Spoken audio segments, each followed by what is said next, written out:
Visi organisasi. Teman-teman pasti udah sering lihat kalau misalkan datang ke perusahaan gitu ya, terpampang besar di depan perusahaannya organization vision to be bla bla bla bla bla bla bla. Apaan sih maksudnya? Apa sih itu visi gitu ya? Dan kenapa perusahaan harus punya visi? Dan apa fungsinya visi? Dan yang terakhir, gimana cara ngebuat visi? Hai, gue Steffi. Hai, gua Atta. Welcome to our YouTube channel. Enjoy! Halo, gue Steffi, Educational Coach dan Organization Development Consultant. Teman-teman leader, ya, atau para calon leader, atau teman-teman yang sedang menggerakkan sebuah bisnis atau perusahaan, saya ingin bertanya pada Anda, mau dibawa kemana sih sebenarnya perusahaan atau bisnis Anda? Gitu ya. Ketika perusahaan sudah mulai profit, bahkan profitnya sudah stabil, so apalagi tujuannya? Atau apakah cuman itu tujuannya? Gitu ya. Kemudian kalau misalkan kita bayangkan 5 tahun, 10 tahun, 15 tahun ke depan, perusahaan kita mau seperti apa? Nah, the true leader pasti udah punya image yang jelas. Ya, ketika timnya cuma ngerjain role kerja mereka saja, cuma mengerjakan rutinitasnya saja, seorang true leader pasti sudah memiliki gambaran yang jelas perusahaannya bakal seperti apa di masa depan. Sebelum lebih jauh, let's take a look about McDonald vision. Nah, kita lihat nih, visi McDonald itu apa sih? Visi McDonald itu adalah to be the best quick service restaurant. The best means providing quality, service, kemudian cleanliness, and value. Where everyone in every restaurant smile. Ya, jadinya visi mereka jelas banget. Kalau kita lihat visinya, McDonald tuh pengen jadi apa sih? McDonald tuh pengen jadi restoran cepat saji terbaik. Ya, terbaik ini dia define dengan jelas, yaitu terbaik dalam hal memprovide kualitas, memprovide service, memprovide kebersihan, dan memprovide value. Yang terakhir, visi mereka adalah mereka pengen ya orang-orang yang datang ke restoran itu tersenyum. Ya, so itulah yang menjadi target mereka. Ya, yang menjadi tujuan mereka. Ya, kalau misalkan kita lihat sekarang ada value-value tambah seperti bagaimana caranya mereka lebih cepat lagi dalam menyajikan. Kalau misalkan kalian datang ke McDonald Pondok Indah gitu ya, udah ada layarnya, kita bisa pesan sendiri, nanti udah dipesan mereka langsung buatin, langsung jadi seperti itu ya. Itu salah satu cara mereka untuk bisa mencapai visinya. That's targetnya itu goalsnya tuh di situ. Ya, so that's McDonald. Kalau misalkan Amazon gimana nih? Nah, Amazon kebetulan kan pendirinya itu ya, CEO-nya itu Jeff Bezos kan sudah menjadi orang terkaya di dunia ya. Nah, visi dari Amazon itu apa sih? To be Earth most centric company. Ya, where customer can find and discover anything they might buy online. Jadinya to be Earth ini visinya besar banget. Mereka sekarang baru menguasai Amerika lah, bisa dibilang ya. Indonesia masih ada Tokopedia, masih ada Shopee dan lain-lainnya. Tapi mereka pengen to be Earth most. Ya, visinya itu besar banget, Earth most. Sekarang Amerika, belum Asia, belum Eropa, belum Afrika. Ya, yang kalau misalkan kita mau cari apa aja tuh ada. Gitu. Dia pengennya jadi kayak gitu. Ya, that's visi dari Amazon. Sekarang walaupun mereka perusahaan udah besar, tapi visi mereka lebih besar lagi. Gua kasih contoh satu lagi, ya, Google. Nah, kalau Google tuh visinya apa sih? Yang dia pengenin perusahaan Google ini menjadi perusahaan yang provide access to the world's information in just one click. Ya, itu visinya dia. Bagaimana seluruh informasi yang ada di dunia kita bisa akses in just one click. Apapun itu. Ya, informasi tentang diri kita di Instagram aja itu bisa kita cari di Google. Ada Steffi Instagram misalkan, Coach Steffi Instagram misalkan, Coach Steffi Facebook misalkan. Just one click, kalian bisa dapat informasinya. So, itu tadi visi-visi dari perusahaan besar, guys. Ya. Nah, kalau misalkan kita artikan visi itu apa sih? Visi itu menurut KBBI adalah kemampuan untuk melihat inti persoalan, pandangan, ya, atau wawasan yang berada dalam khayal, ya, kemudian penglihatan atau pengamatan. Itu menurut KBBI. Nah, kalau menurut para ahli, visi organisasi itu apa sih? Visi adalah pandangan masa depan organisasi yang realistis, bisa dipercaya, atraktif, atau bisa dibilang suatu kondisi yang lebih baik dibandingkan kondisi masa sekarang dan masa lalu. Itu menurut para ahli, guys. Kalau menurut saya, simpelnya, visi itu apa sih? Yaitu bayangan tentang perusahaan kita di masa depan yang realistis dan achievable, ya, dan juga challenging, ya. Dan yang terakhir itulah manfaatnya bisa dirasakan secara luas, ya. Ketika kita perusahaan sudah mencapai bayangan kita, manfaatnya itu bisa dirasakan secara luas. Itu visi menurut saya. Nah, kenapa sih kita harus punya visi? Nah, ini gua analogikan dengan seseorang yang dia itu punya mobil, ya, punya rumah, kemudian punya uang, gitu ya, punya waktu, kemudian punya kesehatan, ya, punya kesempatan, ya. Jadi dia memiliki segalanya lah. Ya, kalau misalnya punya uang aja tapi nggak punya kesempatan untuk menggunakannya, sama aja bohong. Kalau misalnya dia punya mobil tapi dia nggak punya waktu untuk menggunakannya, sama aja bohong, gitu kan. Dia punya mobil dan dia bisa hire supir atau dia bisa mengendarinya sendiri. Nah, dengan hal ini, dengan semua resource ini, apa yang akan kita lakukan? Ya, kita nggak akan pergi kemana-mana, guys, kalau misalnya kita nggak punya tujuan. Ya, kita nggak punya tujuan, kita mau kemana, mau ngapain, atau mau apa, gitu ya. Source ini akan percuma, akan terbuang sia-sia. Lain halnya jika teman-teman punya visi, tapi kan nggak punya ini semua. Yang kalian punya hanya otak. Kalian ingin pergi ke Blok M misalnya, gitu ya. Kalian ingin pergi ke suatu tempat, ya. Teman-teman pasti akan berpikir, gimana caranya menuju tempat ke sana? Saya punya apa? Saya punya uang sekian. Apa yang bisa saya lakukan? Saya bisa mencari transportasi yang murah, gitu. Oh, transportasi yang murah itu tidak bisa saya jangkau. Lalu apa yang saya bisa lakukan? Saya bisa berjalan dulu, ya. Atau saya bisa nebeng teman. Atau saya bisa dan sebagainya dan sebagainya dan sebagainya. Jadi kalau kita punya tujuan, ya, tapi kita nggak punya source, kita tetap bisa mencapai tujuan itu. Asalkan kita memiliki visi, dan visi itu penting buat kita. Kalau misalkan visi itu penting buat kita nggak punya source apapun, gitu, kita bisa mencari cara bagaimana caranya untuk bisa mencapai tujuan itu. Entah berjalan, entah merangkak, gitu ya. Itulah fungsinya visi. Jika teman-teman tahu tujuan organisasinya, teman-teman udah punya semuanya, udah punya profit stable apa segala macam. Tapi teman-teman nggak punya tujuan, ya akan percuma, sia-sia saja. Kalau misalkan kita punya visi organisasi, kita tahu organisasi itu bakal gerak kemana, dan perusahaan ini akan eksis terus, ya. Apalagi kalau misalnya visinya besar, kayak misalnya Amazon yang tadi, kemudian Google, gitu ya, kemudian kayak McDonald. Visi ini nggak akan pernah selesai, karena kita akan terus berjuang mencapai sampai perusahaan kita tuh mencapai visi itu, gitu ya. That's all, guys. Kenapa kita harus punya visi? Sama, pribadi juga sama. Nah, ini buat pribadi juga sama ya, bukan cuma buat perusahaan, tapi buat pribadi juga sama. Kalau teman-teman punya gambaran nanti 5 tahun, 10 tahun ke depan akan jadi seperti apa, ini akan menjadi perjalanan hidup Anda untuk mencapainya.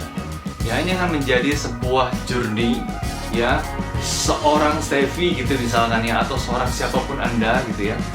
Seorang akan mencapai apa yang dia impikan. That's gonna be a journey, ya. So that's why kenapa kita harus punya visi. So, apa sih fungsinya visi? Nah, dengan visi ini kita bisa membuat strategi atau bisa dibilang roadmap-nya. Misalkan 10 tahun ke depan kita ingin perusahaan kita atau kita ingin menjadi seperti ini, kita bisa buat roadmap-nya. Tahun pertama kita harus seperti apa, tahun kedua kita harus mencapai apa, tahun ketiga kita harus bisa achieve apa, gitu ya. Tahun keempat, tahun kelima, sampai benar-benar kita bisa mencapai visi yang kita inginkan. Yang kedua, dengan visi ini Anda bisa menentukan source yang tepat, ya. Ketika Anda sudah menentukan visinya, tujuannya mau mencapai ke sana, misalkan Anda ingin mencapai Korea misalkan, ya, atau Anda ingin pergi ke Eropa, Anda tentu bisa menentukan source yang tepat. Ya, dengan menuju ke Eropa, apa yang bisa saya source apa yang bisa saya gunakan? Ya, mungkin saya harus menabung. Saya harus naik pesawat misalkan. Gitu ya, atau Anda ingin menikmati journey-nya, saya bisa aja ke India dulu, kemudian ke Eropa, saya melewati jalan darat. Macam-macam. Ya, Anda bisa menentukan source yang tepat. Ketika perusahaan Anda ingin menjadi satu-satunya perusahaan di Indonesia yang nah, Anda bisa menentukan source apa yang saya butuhkan agar perusahaan saya itu bisa mencapai sana. Oke, itu tadi yang kedua. Yang ketiga adalah dengan visi ini Anda bisa menentukan step. Ya, step ini adalah langkah-langkah yang lebih kecil lagi. Ya, apa yang Anda lakukan? Kalau tadi roadmap itu mungkin per tahun. Kalau ini mungkin step langkah-langkah kecil yang bisa Anda lakukan sekarang untuk mencapai visi Anda. Misalkan Anda ingin menjadi seorang dokter. So, kalau misalkan Anda cicil dari sekarang, gitu ya, apa yang ingin Anda perbuat terlebih dahulu? Mungkin Anda ingin membuat atau mengubah mindset Anda dulu bahwa saya adalah seorang dokter nantinya. Misalkan seperti itu. Atau Anda mulai belajar, mencari tahu, memiliki ketertarikan tentang dunia dokter, Anda mulai mempelajari ID dan sebagainya. Kita bisa menentukan step awal kita. Yang terakhir, ya, apa sih fungsi dari visi? Dari visi ini kita bisa melihat dengan clear kondisi kita saat ini. Ya. Jadi misalnya skala 1 sampai 10 itu kita udah memiliki visi, gitu ya. Kita bisa merefleksikan kita tuh ada di angka berapa. Misalkan, saya masih di angka 2 atau angka 3. 3 itu seperti apa? Dari 3 ke 10 tuh jaraknya cukup jauh, gitu ya. Jadi dengan kita mengetahui visi, kita bisa tahu bahwa kondisi kita saat ini seperti apa. Ya, dengan clear dan jelas dan honest. Itulah fungsi dari visi. Dari semua penjabaran saya tadi, tentu teman-teman ingin membuat visi ya. Tentu teman-teman mungkin tergerak ingin membuat visi. Ya, so gimana caranya membuat visi yang ideal? So this is it. Yang pertama, buatlah visi yang padat dan singkat. Ya, jadi visi itu nggak perlu 2 paragraf, 3 paragraf, cukup 1 kalimat atau 2 kalimat. Yang kalimat, kalau misalnya 2 kalimat pun itu kalimat keduanya itu menguatkan kalimat yang pertama. Ya, bisa menjelaskan, bisa lebih mendeskripsikan, bisa lebih mendefinisikan kalimat yang pertama. Ya, jadi nggak usah panjang-panjang, buat visi pendek dan singkat saja. Yang kedua, harus fokus. Ya, jadi visinya itu harus fokus, benar-benar tertuju pada suatu tempat, tertuju pada sesuatu yang konkret gitu ya, yang nyata yang bisa dilakukan gitu, yang fokus. Ya, itu yang kedua. Yang ketiga, visinya harus jelas. Yes, jelas ini maksudnya gimana? Terdefinisi secara jelas. Misalkan kita nggak bisa bikin visi yang saya ingin menjadi orang baik di masa depan. Orang baik itu visinya, baik itu yang seperti apa? Itu baik itu harus jelas. Saya ingin menjadi orang yang bijaksana, saya ingin menjadi orang yang tidak mudah marah, saya ingin menjadi orang yang apa? Saya ingin bisa menjadi orang yang berbaur dengan masyarakat. That's visi. Jangan cuma saya ingin menjadi orang baik. Itu kurang jelas guys. Sama seperti perusahaan juga. Perusahaan kita ingin menjadi apa? Ingin menjadi number 1 misalnya gitu ya. Number 1 perusahaan otomotif di Indonesia misalkan. Ya, nomor 1 itu kita harus jelaskan lagi nomor 1 itu yang seperti apa.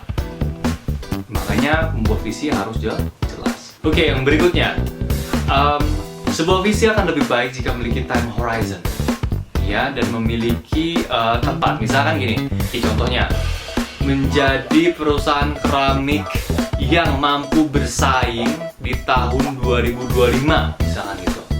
Nah, di tahun 2025 itu merupakan sebuah target yang jelas. Nanti ketika sudah tahun 2025 bisa diganti nggak? Bisa. Nanti kita akan bahas ya bahwa visi ini bisa diganti. Kalau misalkan tentang tempat gitu ya, misalkan menjadi misalkan kalau tadi contohnya Amazon ya, to be the earth most centric customer company gitu misalnya ya. Dia tempatnya itu adalah earth, wah luas banget.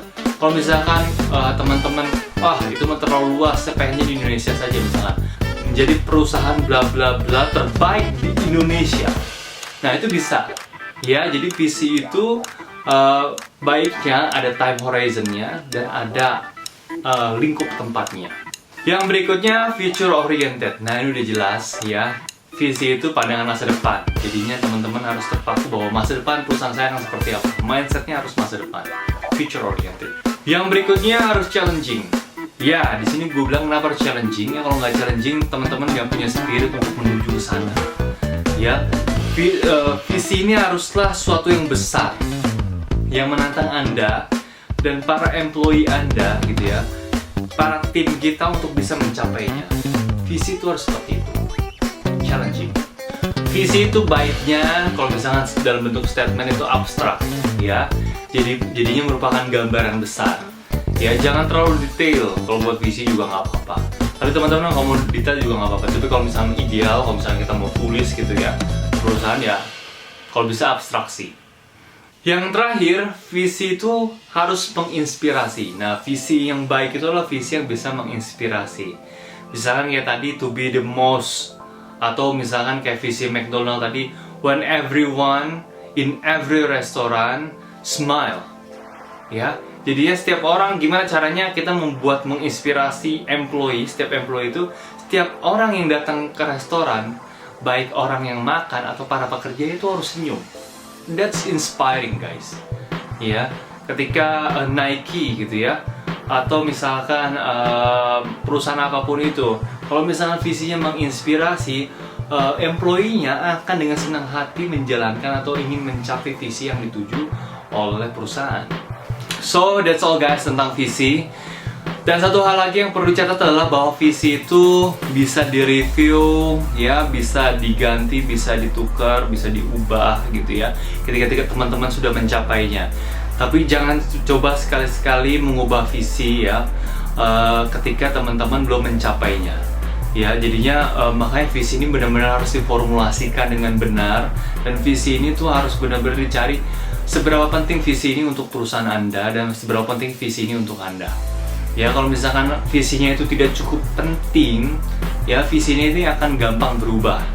Makanya teman-teman dalam membuat visi harus berhati-hati karena ini menjadi sebuah spirit, menjadi sebuah tujuan kenapa perusahaan Anda itu dibangun.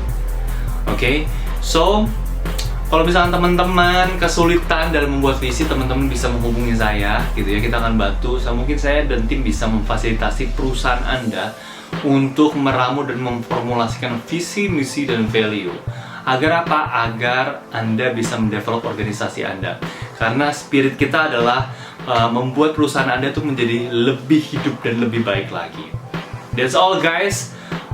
Semoga video ini bisa bermanfaat. Kalau misalkan bermanfaat, mohon di-share. Monggo di-share ke teman-teman para pengusaha muda, pebisnis muda, monggo di-share.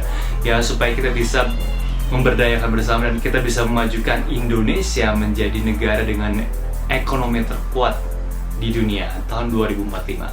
That's all guys. See you in the next video. Bye-bye.